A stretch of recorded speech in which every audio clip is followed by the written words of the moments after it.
Sexuality in Sport by Tyler Parker and Garrett Alexo.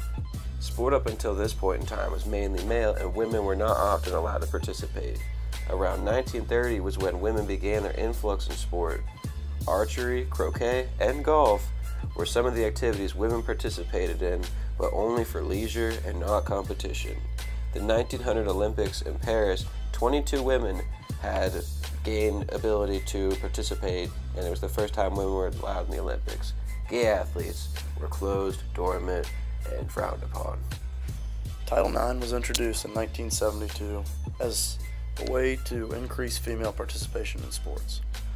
This could also be viewed as a catalyst for gay athletes to stand up for equal participation rights later on. Some notable gay athletes include Michael Sam, former Mizzou football star, Megan Rapinoe, U.S. soccer star, Brittany Griner, WNBA and NCAA basketball star, Derek Gordon from Seton Hall, who was vital to their tournament run. Let's start with Michael Sam, shall we? He was the SEC 2013 Defensive Player of the Year, and he came out as gay prior to the 2013 NFL Draft. His draft stock was not quite that high considering he was undersized, but he still had massive ability. On draft day, after being selected by the St. Louis Rams, he kissed his boyfriend on national television, which stirred quite a ruckus. After preseason, he was cut by the St. Louis Rams. The following season, he was picked up by the Dallas Cowboys, but it seemed to many to be a publicity stunt by Jerry Jones, which he's very capable of. As of today, he currently plays for the Montreal Alouettes in the CFL, and he's still pursuing his NFL dreams.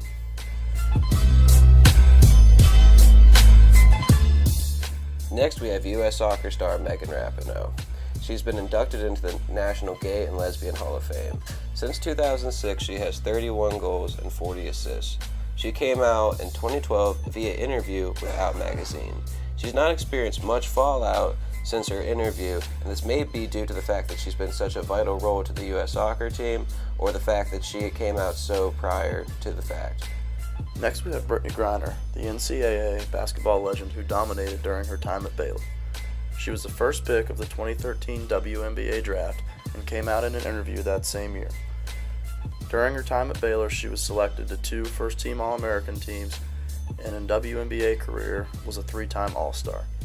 She has single-handedly disproved the stereotype that gay players cannot be as good as straight players. The next player we chose was NCAA men's basketball player Derek Gordon. He started his career at Western Kentucky University, then transferring to UMass, and finally transferring for his last year of eligibility to Seton Hall. He's a lesser-known case, but the most recent of the ones we chose. He came out in 2014 to his family and teammates, then became the first Division I men's player to be openly gay and play in a game. Also in 2016, he became the first openly gay player to play in the NCAA Division I tournament. So, some of you may be asking, how does society perceive these gay athletes today? Well, it has appeared to become more acceptant, but we still have lots of room to improve. There's different views across many sports, and some are a bit more accepting than others. One in particular that is not so accepting is football, and this can either be found in the NCAA or the NFL. Here are just a couple instances. The first case we picked was the NFL Combine and Eli Apple. Eli Apple, if you don't know who he is, he was an Ohio State football star.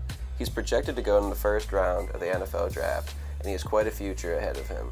He's considered to be one of the best cornerbacks in the class and has the ability to be a future NFL veteran starter. An Atlanta Falcons lead scout was headed to the NFL Combine in hopes to find a future defensive player for the Atlanta Falcons, considering their defense was absolutely garbage last year and they could definitely benefit from having a cornerback. In his pre-draft interview, which basically every single player that goes to the Combine will receive questions from this NFL team to see if they fit their personality and they like their niche. He was asked if he was gay, because in Atlanta, quote unquote, there seems to be a lot of guys down here like that. Well, Eli Apple answered with no, but it definitely made him uncomfortable, and he let the media know that he was asked such a question. The reaction was honestly, it was very embarrassing, and a lot of people didn't know what to say about it, and the Falcon scout is lucky to still have his job. And our second case study, this one is definitely my favorite of the two.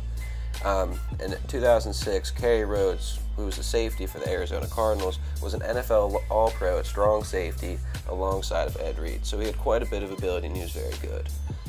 In 2012, TMZ leaked pictures of him and his quote-unquote significant other in the Caribbean, and this raised a lot of eyebrows to many people. Kerry claimed that this was nothing, but the pictures seemed to show something else.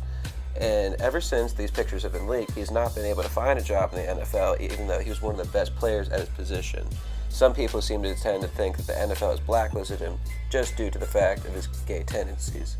His recent activities, though, he's been in NICS and different television shows, so it's not like he's been out of work, but he hasn't been able to play in the NFL since.